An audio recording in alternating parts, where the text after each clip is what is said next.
and quick commerce has some 10 to 14% of the total e-commerce revenue. So quick commerce is of course growing, and a lot of it is on the back of such discounts and deals. Now my question is, should this be allowed? Should this be allowed? So here's my question. Uh, Quick commerce has a lot of things going on for it. Brands opt for quick commerce, and quick commerce companies are vying for a lot of market share, and they're doing everything in their part to raise their market share. That's okay. But should they be allowed to provide such kind of discounts, right? Should brands be allowed to provide such kind of discounts on quick commerce? Because if they are allowed, how is there any parity or any level playing field with the retail uh, ecosystem, so to speak? What about the retail level playing field? Because if there is no level playing field for retail, first of all, this is not the only case where retail doesn't have any level playing field. Number one, there are timing restrictions to retail stores. So if you go to Delhi, any store, it has to close by 10. The police comes and ensures that stores are closed by 10. Are there any such restrictions on quick commerce stores? No. So that's one instance of unfavorable treatment of retail stores, the mom and pops, even the malls, right? Number two, if there is no cap on the kind of deep discounts you can provide, the brands or the quick commerce stores, until now it was the quick commerce stores that were burning money and selling things at a negative gross margin or negative contribution margin, at least to get customers. Now it's brands who are basically throwing in discounts in collusion with the quick commerce stores. What happens if this basically starts hurting the retail play? That is a very good question to ask, which nobody is bothered about, right? You're talking about saving Indian businesses from dumping duties, anti-dumping, and so on and so forth. When China started uh, sending its steel through Nepal, through all those countries in India, you put on anti-dumping duties, right? What about anti-competitive practices in the domestic retail market? Is there nothing that's gonna pan out? But until now, the government has not really stepped in. It's not advised. It's not given any advisory at all. So none of that is happening. But I've always been bothered about it. I've always been very supportive of the idea of buying offline, because that supports small and medium businesses. Spirit of small businesses needs to be supported, come what may. Well, that's just my opinion. Moving on. Uh, by the way, Flipkart is also under, you remember the whole marketplace thing, right? Where all the seller network of Flipkart essentially was their own companies. So they were positioning themselves as third party sellers, network of third party sellers, but those sellers were indirectly related to Flipkart. ED is saying that you can admit your mistake, pay a fine, and it'll be all right. So yes, you cheated the system. You said these people were third party sellers, but they were essentially your own shell companies, right? If But it's okay. You can pay the fine and move on. Which is frankly the most ED can do anyway. What would you do? Close Flipkart? What would you do? Ask Walmart to leave? Of course you can't do that. So this is yet again a flagrant display of rule breaking and then getting rewarded for it. But it is what it is. Mr. Abhishek Sharma has a comment. I understand how it benefits quick commerce players, but how does it benefit brands? It just shifts their sales from one channel to another, and also they have to sell at a discount. So that is a brilliant question. That is a very, very good question. Now, why are brands favoring quick commerce platforms? Because in a way, this is just having your lunch getting eaten, right? So brands are supporting quick commerce platforms when they know quick commerce platforms will eventually launch their own brands. So Zepto started something called, I don't know, Zepto Fresh, or a competitor to Licious, right? And so on and so forth. So quick commerce platform, in a bid to make money, can launch their own brands. So why are brands actually supporting quick commerce platforms? Is the question, right? Now the answer is, Mr. Sharma, that when irrational exuberance takes place, right, everybody has to follow it. Okay, everybody has to follow the herd to the well, essentially. Because let's say if you're a brand and you don't want to sell on quick commerce, okay, what would you do? You would not sell on quick commerce, right? But somebody is selling on quick commerce, and somebody will definitely give it on a discount, because the money lies in quick commerce, the sales numbers lies in quick commerce, all the discounts are concentrated on quick commerce, and it's all bullshit, right? It doesn't make sense. Nobody makes money. Brands are getting their payments delayed. Quick commerce platforms don't make money. Nobody makes money, right? Retailers lose money, so everybody loses. But because everybody is there, you've got to be there. Otherwise, you'll fade away from public consciousness. If you fade away from public consciousness, that's it, right? That's reason enough for you to participate in the madness. And that's how it's not like they're supporting it, but they don't have any option of it. If they say that, hey, we are not going for it, if some brand says we're not going for it, the quick commerce guys will get their competitor brand to participate in that, and they'll be off, right? And quick commerce guys will say that we'll actually support these guys, and we'll put in 20% discount from our side on these guys, and that's it. That's the end of the story. Morning glory. So that's why these people are lighting it up, which is so sad, right? Because somebody got the terrible idea that, hey, 10-minute deliveries make sense, so let's do 10-minute deliveries, right? And here we are. Anyway, moving on. So deposits fall in FY25 in deferred gold jewelry purchase schemes. So soaring rates of gold have led to deposits fall in FY25. That's expected. People are not buying that much gold. They can't buy that much gold because gold is really up. And despite them not being able to buy, gold is going up. And that's leading to a lot of confusions in the market. A lot of people said that gold's rise is usually accompanied by a stock fall, right? That's what we talked about yesterday, day before, and so on and so forth. And they say that right now stocks are not falling, but gold is rising. So this is almost unprecedented, say the economists, right? It's almost unprecedented. So what they're saying, it'll be usual if the stocks start to fall. That's the another way of reading the situation. They're saying that the stocks haven't fallen, the stocks are not looking weak, the bond market is also not looking weak, the long-term yields are pretty much stable, right? However, gold prices are going up. What does that signal? That is unprecedented. And it'll all be normal. It'll all be normal if stocks start to fall. That's the part that they don't say, right? They're saying as yet stocks are tight, bonds are tight, but gold is going up, which is strange because whenever gold goes up like this, stocks are supposed to fall, right? So you understand the interesting aspect of this story.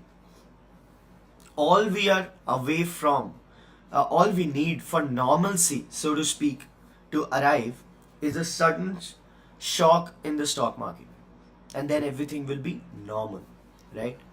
So obviously not a good sign, but that's what's going on. A lot of mutual funds and all of those people are also allocating gold.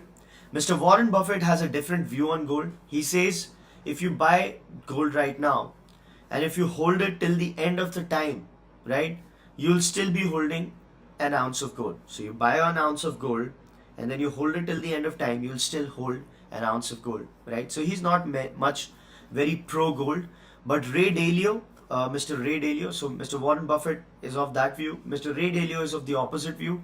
He says holding gold is like what holding dollar used to be. So he says that 15% of your allocation should be at least in gold, right? Mutual fund guys are also saying 50, 20, 30 or something, 60, 20, 20, 60 stocks, 20 bonds, 20 gold, and so on and so forth. So all of these people are looking at gold while gold is rising. So everybody's just waiting and watching for something bad to happen. Speaking of something bad to happen, China is really giving it to US. There are memes, very funny memes, where Donald Trump, they're putting his face on a chicken. Right? So they put his face on a chicken and they say he always chickens out because Donald Trump was very strong on China, right? He said big things and then he backed out. In the next tweet he wrote, Truth Social post, he said that don't worry, everything will be fine with China. They don't want a depression and neither do I. And then China came out and said, uh, threats are not the way to deal with China. So China is not backing down at all. China is really giving it to US. US says that it has some leverage when it comes to pieces of software. And China says, what leverage, folks? You know, what leverage? We don't use much of your software. So it's very crazy. China has all the cards, but somehow US thinks that it also has some leverage left. The only leverage US has left is the $30 trillion market, right? US is a $30 trillion economy, and 70% of that economy is consumption based. So 70% of 30 trillion is like 21 trillion. 21 trillion is consumption based. How much of that is domestic consumption? I'm sorry, domestic production, and how much of that is import is what US leverage is all about. So US has basically its domestic market as the leverage, and it says if we cut access to this domestic market, your economy will tank. And China says, okay, let's try that. Because you don't even have redundancies against our supplies. You moron. So that's what's going on with China and US. All of these things have implications on the finance world. All of these things have implications on gold prices and stocks and everything else, right? So Bitcoin has already gone down. Let's see what the stock market says today. Indian stock market shouldn't get affected this much, right? Because it's mostly domestic market that's doing it. But you never know. You never know. All it takes is a very small matchstick, very small, and everything could be screwed. Moving on. Contract handset companies may lose out on PLI SOPs for outsourcing. So we know about production linked incentives. We've talked a lot about PLIs. PLIs have shaped this country in a very beautiful way since 2000. Mr. Neil Bhansali says, what if US bans China from the SWIFT payment system? Oh, US can't do that. US can't ban China from the SWIFT payment system because most of China trade is, US trade is dependent on China. US 90% of its API, active pharmaceutical supplies, come from China. Most of the rare earths come from China. 70% of all rare earth for EV manufacturing come from China. All the solar modules essentially come from China. So there's nothing that US can do without China. Essentially all the electronic supplies basically come from China one way or the other, right?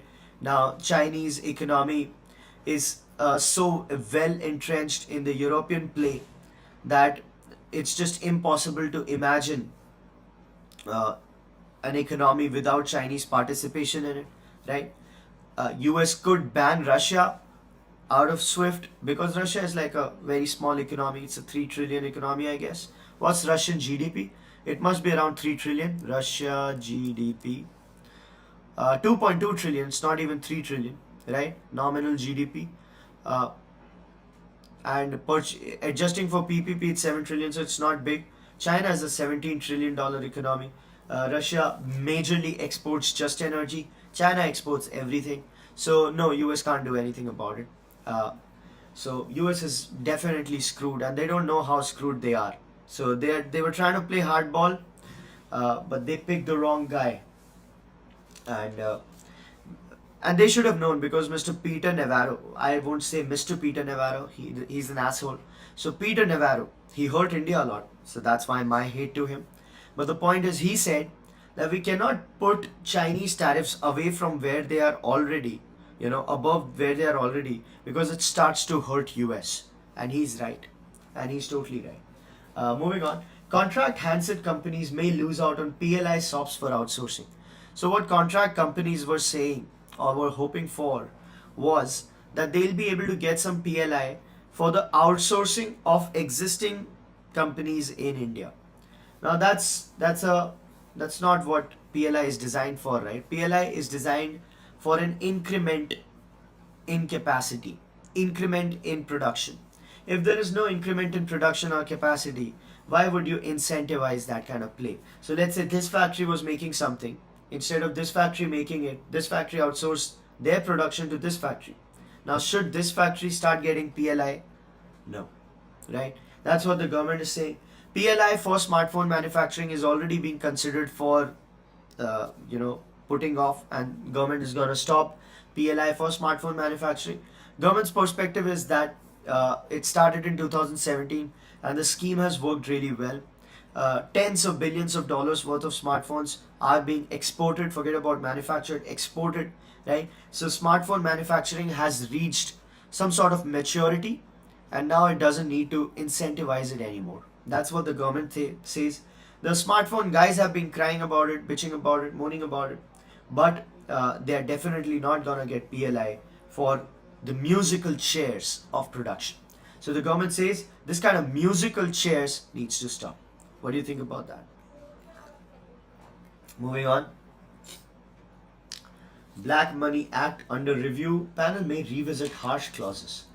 So a lot of clauses for money that was deposited way before the law was implemented has been a big problem for the money holders, right?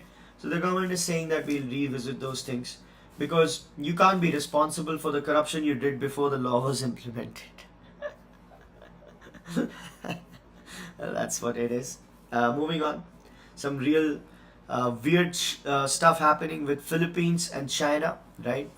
China through water guns at one of the ships of Philippines. Both have their perspective. Philippines said that these people hurt us. They said that Philippines was coming into Chinese waters. So weird things. Speaking of weird things, Taliban and Pakistan are also fighting a war essentially. There's a border skirmish between Afghanistan and Pakistan. Did you know about this, folks? just when we were thinking about some safety or some normalcy as far as global orders are considered, there is a new war breaking out between Pakistan and Afghanistan. So, Afghanistan says they've killed a lot of Pakistani people. Soldiers have then held some posts in custody. Pakistan has their own story. So, this is what's going on. Speaking of troubles hanging over the world economy, White House has begun firing people. That's what I told you. Do you remember what I told you guys? Do you remember what I told you? I told you that this shutdown is gonna end sooner than we know it because Trump has a lot of leverage, all the leverage, while dealing with Democrats. He can just start firing people, and the people he fires, that's the government employees of US, right? They are the Democrat base, and if they start getting fired, eventually it's gonna be on Democrats, right? Because Trump will say that it's on them. They are responsible for your firing. I'm saying open the government and we'll be fine. They're not agreeing to it, and that's why you're getting fired, right? So it's gonna be seeding a lot of discord, but that's what's going on. 7.5 lakh federal workers have been put on leave, and some 7,000 people are looking at getting fired, right? How many of these are looking at getting fired? Yeah, some great number of people. So that's what's going on. At the same time, Trump is saying that he will find a way to pay the military, pay the military guys. Why? Because the military forces, they are Trump's base. So it's very political. Moving on. India is moving on to its rare earth stockpile to ease supply chains. This is a part of the 7,300 crore scheme that the government had earmarked for the rare earth play, right? That's gonna pan out. Essentially, China is gonna make it impossible for India to be lazy. China, in a way, will force India to move forward with its plans of Atmanirbharta, which is great. China is saying like, don't depend on us, guys. Don't depend on us, right? Moving on, because even if China had played some sort of a push and pull play, right, where it would have given some and then some blocked some and given some and blocked some, Indian government and Indian companies would have been fine with that kind of inconvenience, because that's how we are, right? Path of least resistance. We won't invest or we won't follow through on those investments if things are working out for cheap, right? Even if we have all these schemes and China offers a way to discount their prices, we might just abandon everything here and move there. But China, thankfully for us, is forcing us to think about our own supplies, which is great. Thank you, China. Moving on. Actis chairman is saying India amongst the best places to deploy capital. They have infrastructure players, so that's okay. Speaking of Tata, Mr. Chandrasekhar has been given a third term. He's going to be 65 till it ends. This is very necessary. Tata cannot afford a change in leadership at this stage, of course, because of whatever is going on with Tata Group. If Mr. Chandra is, you know, takes off, it's gonna be big trouble. So he's not taking off, which is great. Moving on. So India is talking about export bumps to Russia. Why do you think India is talking about export bumps to Russia? We've talked about this. This is the second order effect of US tariffs. So US placed a tariff on the maritime supplies, the marine supplies, not maritime. Maritime is the defense word. Marine is the fish and shrimp and stuff like that. So India basically is looking for alternate markets to supply agriculture products and also the marine products. India with Russia has a deficit of about $56 billion, right? Because India imports a lot of energy from Russia. It doesn't export much to Russia. India also imports a lot of defense material from Russia. So all those things India imports, it doesn't export much. So India is basically looking at this situation and asking Russia to fix this, right? To import more stuff from India. But how much can Russia import, right? It's a $2 trillion economy. Moving on.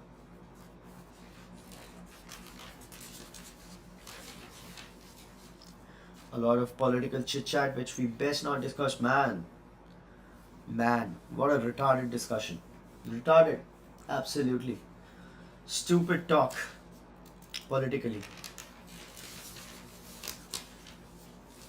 Speaking of stupid stuff, people are basically reading on the situation of Wintrack and Mr. Praveen Ganeshan's fight against the customs department.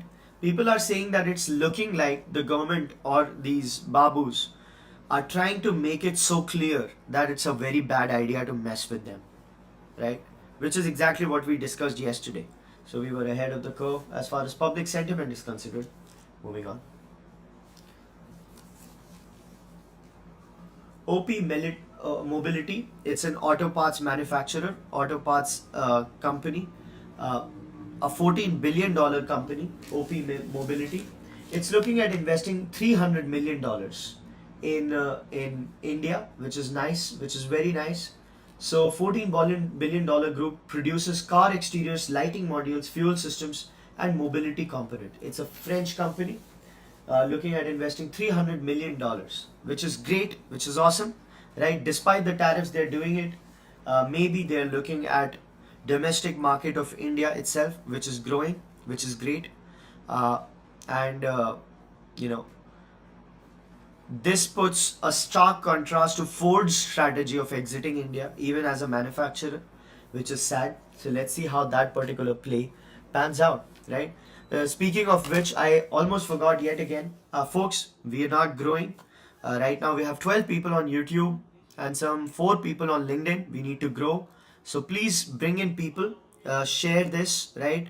Bring in people, as many as you can. I mean, if you can share it on WhatsApp or whatever, please do. And that will be very, very helpful, right? We need to grow. I'm not a YouTuber. I don't want to be a YouTuber. But if we are doing this, we should grow. Anyway, moving on. So that's what's going on with the auto part manufacturing investment in the country. They are they already exist. They're gonna double. Moving on, a lot of Air India troubles that we've already talked about, so we won't talk about it again. Hospitality travel firms see strong demand ahead of Diwali. Is anybody surprised that hospitality firms and travel firms are seeing a lot of strong demand ahead of Diwali? We talked about how Indian affluent consumers were looking at overseas trips to uh, as a way to spend on Diwali, which is strange, which would be bad for India essentially, right? Because that money is gonna go out. Not that everybody has to think about the nation while making every purchase decision, but that's gonna be a heavy trip for the for Indian economy. However, travel firms and hospitality people, even in C2, that is in the country, are seeing some reasonable surge, right? Which is okay. Uh, as we talked about the gold play, uh, what are the pessimists saying? They're calling them pessimists. They're saying if AI turns out to be a bubble, right? If AI doesn't lead to a corresponding rise in earnings of the companies which are investing a lot in AI, it's gonna lead to that pin drop, which leads to the market thing, right? But you know what's happening in the world of AI, right? A lot of circular transactions are starting to happen. Until now, Nvidia was essentially making 90% of all profits in AI. 90%, basically all profits. Just one company, which is now worth what, $4.5 trillion. It was making a lot of money. Now what's happening is it's basically giving money to software companies so that they can buy its GPUs. So it's investing in those companies, and those companies are using that capital to buy Nvidia, right? So that's how they're sustaining the AI play right now. But if despite that nothing happens as far as real earnings are considered, that's outside these cyclical transactions, that could be a very big way for things to unravel, right? That's what these people are saying. We had already discussed that, so it shouldn't be surprise for anybody, at least viewers of Thinkers Frequency, right? Viewers of Thinkers Frequency know this thing. We know. Moving on.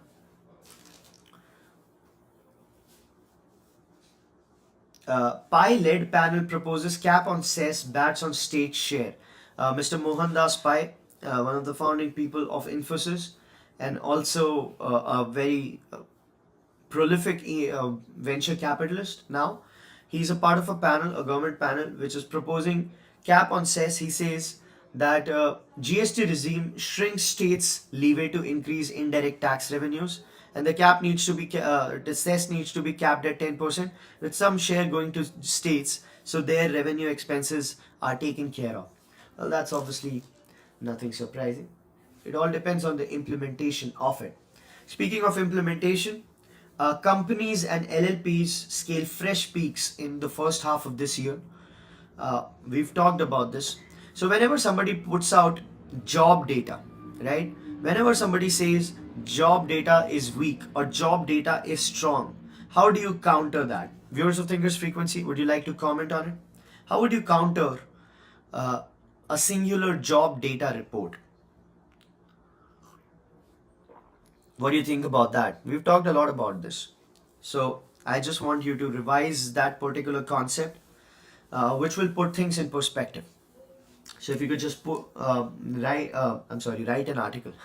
Please don't write an article if you don't want to, but write a comment about how to read the job situation.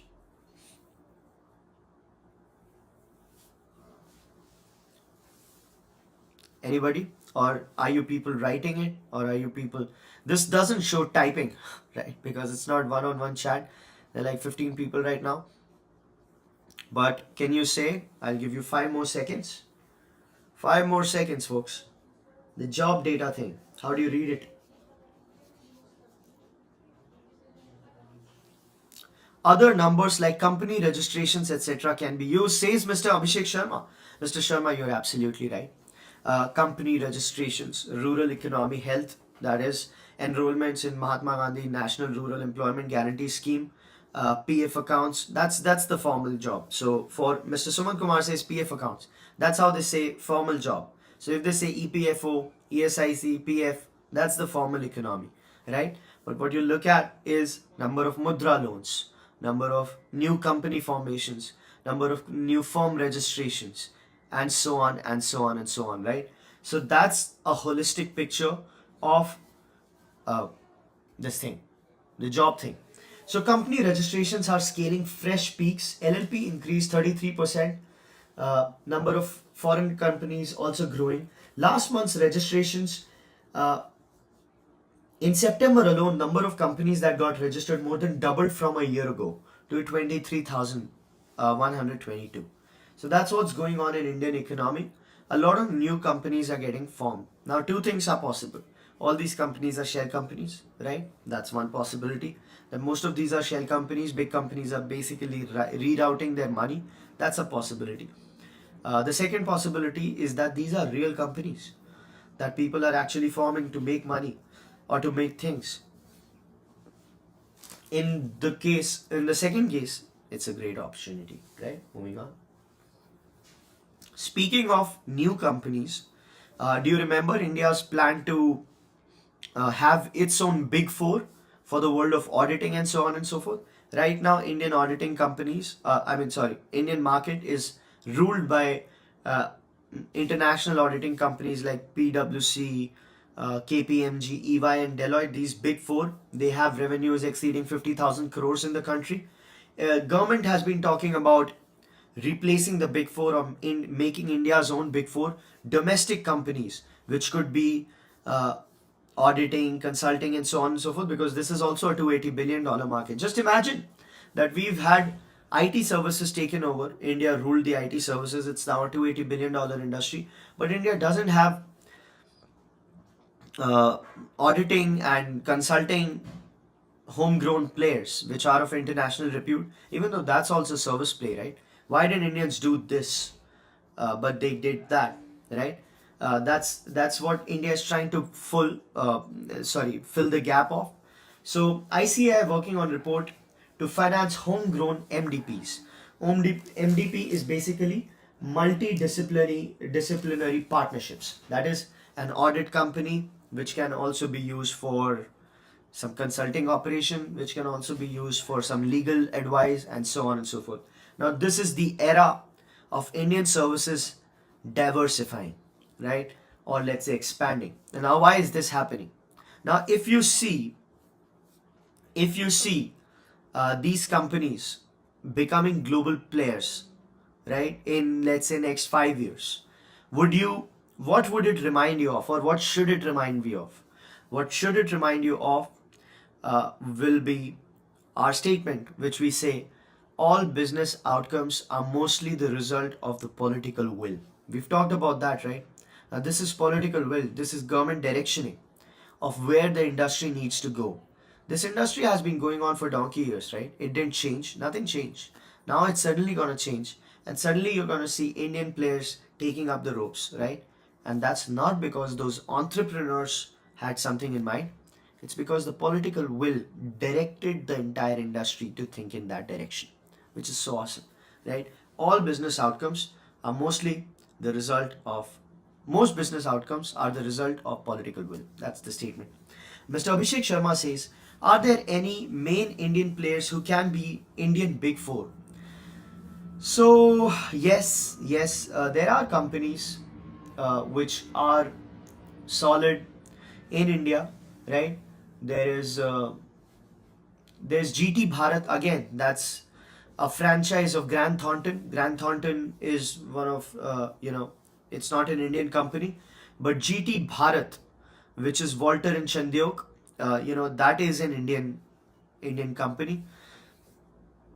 Mr. Chandyok is the founder of it, so that is a competitor. It's the fifth in the line right now. Then there's BDO. Then there are different players. Definitely there are players, but there's the big four, and then there's a lot of space, and then these guys, right? So that might change. Hey, an interesting thing. Survey finds 90% Indians willing to pay more for certified healthcare. So look at that. They did a survey, right? They asked people that, hey, would you be willing to pay more for certified healthcare? Now, do you find a problem with this survey? Guys, do you find a problem with this survey? Like imagine going to a person and asking him, "Sir, you're getting a health thing, right? They went to the hospitals. So the sample size of the survey was 2000, no, 250 hospitals, 40 cities with 75,000 beds, surveys of over 1,000 patients and 100 plus clinicians. Okay, so they did a survey, and around 83% of patients in India seek objective, accessible information to guide their healthcare choices. 90% are willing to pay more for certified quality. No, no, no. It's not about. So Mr. Sharma says most likely it was sponsored by certified healthcare guys themselves. No, it's about yes. Mr. Amrit Raj is right. It's a leading and prompting question, Mac. Just imagine, guys, somebody coming to you and asking you, "Hey, uh, you're gonna pay something which will be uncertified. It's healthcare, but it's uncertified. But then you're gonna get something which is certified. Certified means better. Better healthcare. Healthcare which you so need. Healthcare which if you don't get, you will die. Would you pay more for certified healthcare?" And the guy is looking at this person, right, who's surveying him. He has a paper and pen. What do you expect the guy to say? What do you expect the guy to say, folks? Like, is there any way the guy would respond with a no? Like the 13%, 10% people who said no, these people likely didn't understand the question. You know that? So, this survey is such a piece of shit that it's amazing. Amazing. Just imagine, hey, would you like some love in your life? Right? And the guy's like, sure, yeah, nice. Right? Nice. Would you make extra efforts to make your parents happy? Uh, I mean, and if you don't make them, they will die. Oh, yeah, I mean, sure. 90% Indians willing to pay more for certified healthcare. This is nice. Instead, instead of this survey, what they could have done is they could have judged where the spending pattern is going. Right? They didn't need to ask people this. They just needed to actually uh, just see where the money is going. Are they actually spending more or less on uncertified healthcare? If the market of uncertified healthcare is moving up, what does this say? That Indians are not willing to pay for certified healthcare. If the market for uncertified healthcare is going down, right, it means Indians are willing to pay for certified healthcare. So this survey is what is called BS, and there is probably something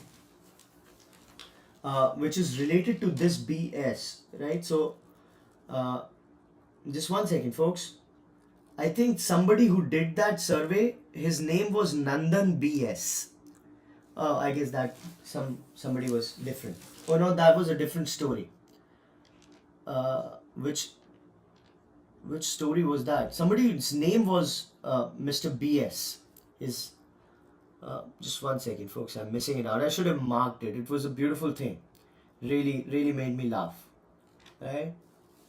It's very 2000 to laugh at somebody's name, but in context with this story, it made sense at the time. So I'm missing out on it, folks. Sorry about that. But if I find it, I'll tell you. Moving on. Momentum may extend if Nifty breaks 25,500 mark. So a lot of cues there. We've already talked about gold. We've already talked about markets. We've already talked about Tata Caps listing, so we won't say these things again. Banks may not have profited much in Q2.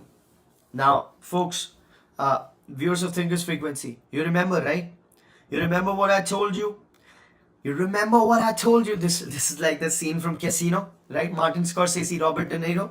Remember what I told you? I knew you were gonna do whatever you wanted to do, but do you remember what I told you? So I told you that this is gonna be the last quarter, the Q2 quarter, where banks get hurt because of net interest margins, not much of credit growth, and so on and so forth. So banks may not have profited much in Q2. Analysts expect slower loan growth, lower treasury gains, and squeeze on net interest margin. I told you this is the quarter when things begin changing, right? And from the next quarter, this is exactly what I told you like a few days ago. So that's what's happening. Indian banks are expected to report muted earnings and loan growth for September quarter, reflecting a slowdown in both retail and corporate segments in the past 2 quarters. And this is going to change in the next quarter. No surprise there. Debt capital desk may leak as bank starts M&A financing. We've talked a lot about the RBI directive, which enabled banks to go M&A. M&A is a big market for banks, right? And if banks start doing M&A financing, obviously the debt capital market will not, gain from that. So that's exactly what's happening. Non-banking lenders and managers got good margins so far while arranging funds for mergers and acquisitions. Not anymore. Moving on. Generics in USA may keep drug companies stable in Q2. Lupin, Aurobindo, and Apollo may report good numbers because generics have not been hurt. So even if US has laid tariffs on the branded drugs play, the generic is still intact, and Indian pharma basically just exports generics, right? So their business is more or less okay. However, it's not going to grow much. Sun Pharma's net profit may fall by 3.5 on average from the year ago, amid higher costs, lower sales of Revlimid, Glevrimid, a medicine used to treat blood cancer. Analysts maintain a positive medium-term view. Well, that's okay. We've talked about this. I told you that this particular thing, the tariff situation, is not gonna hurt Indian pharma much because uh, we are not into branded play. Moving on. Starmer stand on talent cheers Indian students. So, Mr. Starmer, the UK Prime Minister, he said that he's looking forward to talent from India to study in UK, which has given a lot of happiness to Indian rich kids who were trying to go to US but not really successful at it. Right? US has made it very difficult. The visa thing, the visa thing is also getting complicated with UK. Oh, sorry, Europe, because they are putting some sort of checks to make sure that illegal immigration doesn't happen. The Schengen visa thing, but UK is very pro immigration from India at the moment, uh, which is good news for these people. Energrid eyes 500 million to build greenfield energy projects. Well, that's okay. Tata Maruti retail sales market share rise in September. We've talked about that. Mm-hmm, mm-hmm. We have talked about these things. DRL Zydus recalled drugs in US over manufacturing issues. US FDA. Things not getting easier for Indian pharmaceutical fraternity. Not cool. Kirloskars are betting on reality. NBFC ops to drive growth. Kirloskar family, the huge conglomerate, they are looking at that. Moving on. We've already talked about the SATCOM play a lot. Europe is looking at countering the rising drone menace, right? Not far from confrontation, trying to humiliate us. So Russia is apparently there's some drone action going on, and Europe is saying we've got to find out. And every country's investment in drone is gonna lead to the drone technology getting up and up and up, right? And it's gonna make fighter technology look pale in comparison, which is exactly what we've been talking about for a pretty long time now. Hey, viewers, there's a feedback I want. When I repeat something that we've discussed in earlier episodes, do you feel weird about it? Do you feel that I shouldn't do that often? Because I've talked a lot about fighter jets versus uh, drones. I've talked about the bank's net interest margin play, and their, how the slowdown is going to affect like this particular thing I talked about, right? The banking uh, M&A play. When I repeat things from the past to give context, does it bother you, or is it something that I should do? Because I get two views on this. Some people say that, hey, you don't repeat yourself enough because we like it, we like the context. And some people say that, hey man, you've said this enough. You should always repeat, gives revision and back context, says Mr. Barun Sharma. Okay, thank you, Mr. Sharma. Moving on. Yes, repeating makes sense, says Mr. Abhishek Sharma as well. So that's okay, that's fine. Thank you so much for that. So a lot is going on with Israel and Gaza. The hostage swap plan, prisoner release, it's getting prepared. Even right now, there is not much clarity on the disarmament of Hamas, right? Because that was the primary play. So what what's something that you do when you can't solve the problem? You kick it down the road, right? You kick the can down the road. That you're gonna cross that bridge when you reach there, and so on and so forth. Right now it looks like these people are thinking about that in that direction, because nobody's talking about how Hamas will get disarmed.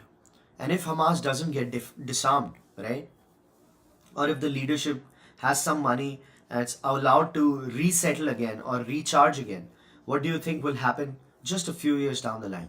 Right? Trouble. But for now, it's good, which is good news. No, who's seen tomorrow? Mr. Sam Tab says, should do. The context can change. Also, we could have missed some episodes, etc. Yeah, that's exactly why I do it, by the way. The repetitions. Speaking of repetitions, folks, we've talked a lot about illegal immigration, right? In US, it's an Indian problem as well, but US. So the US right is divided on illegal immigration. Two factions exist. One faction says all illegal immigrants should be deported, right? All illegal immigrants should be deported. One faction says you got to get rid of the worst first. Not all illegal immigrants are to be deported. You got to get the worst first. Worst first means criminals, people who are rapists, killers, and so on, thieves, and so on and so forth. Those people go, right? And that was essentially the stance of the government of US until now. Now what they're doing is they're just rounding up people who've not even committed any crime, right? And they're just sending them back. Now this is causing a divide in the right, because they say that these people are very law abiding. Yes, they came here illegally and they didn't go through the proper channel, but they've been living here for a long time. Legally, right? They've been law abiding citizens, they are American in the spirit. Now, the other side says that this is the incentive structure that we keep talking about. If you remember, we talked about what is the incentive and how that drives everything in this world. So, these people say that those incentives get distorted if we allow illegal immigration and assimilation of that. Now, that is leading to concerns because a lot of businessmen say that we won't be able to function without these law abiding immigrants coming from these places, right? So that is going on, and you never know what happens. Moving on. Speaking of immigration, folks, Trump 100K H1B shock upends Telugu graduates' career and marriage plans. Apparently, the H1B was very important for some Telugu guys to get married, right? US education job in Aludu, son-in-law, matter of pride for an average Telugu family. They are looking for grooms with an approved 140 green cards or citizenships.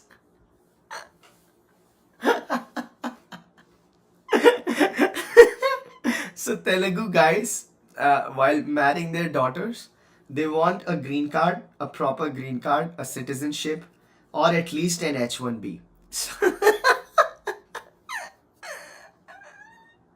So if you don't have an H1B, you just don't lose your job, by the way.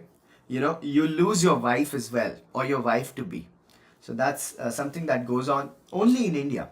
Only in India. You want to listen to this shit only in India, right? Moving on. So TCS chief spots a positive macro bias with better client sentiments. So, you know, TCS stock fell yesterday, and even though TCS announced investments in data centers and whatnot, so the chief has come out and he's saying that, hey, we are cool, we are cool. So he's trying to speak to the street and allay concerns and say that the macro is still positive and so on and so forth. But we know the truth, right? The macro is not positive. 30,000 crores in India are lost due to financial frauds. That's okay. ePay companies see in jump in transaction success rates via the new two-factor authentication. The biometric, right? The OTP is going out of the window, the biometrics and so on and so forth, they're coming in and they're leading to more successful transactions, which is good news for ePay. But what good is the ePay transaction if a Telugu guy doesn't get married, man, because he lost his H1B? Well, we'll mourn for him. We'll mourn for him, right? With that, we come to the end of the 140th episode of Thinkers Frequency, guys. 140th episode, our daily mental workout, our daily dose of insights and analysis, which don't lead to paralysis right before we punch in. It's 9:06 and I have to be somewhere a little early, so I won't be able to take questions. But I wish you a beautiful day personally and professionally, and I'll see you tomorrow, same place, same time, hopefully. I need to thank Mr. Amrit Raj. Thank you for the early message, Mr. Raj. Helped me start early. Mr. Abhishek Sharma, of course. Mr. Sumant Kumar. Mr. Barun Sharma. Mr. Sam Tab. Mr. Neil Bhansali, and everybody else who joined. Thank you so much. I hope you had fun. I hope it added a lot of value to you. It definitely was fun for me. It added value to me. Thanks and have a great day, says Mr. Abhishek Sharma. Mr. Sharma, you're very kind. Thank you. Please take care and have a nice day. Bye-bye.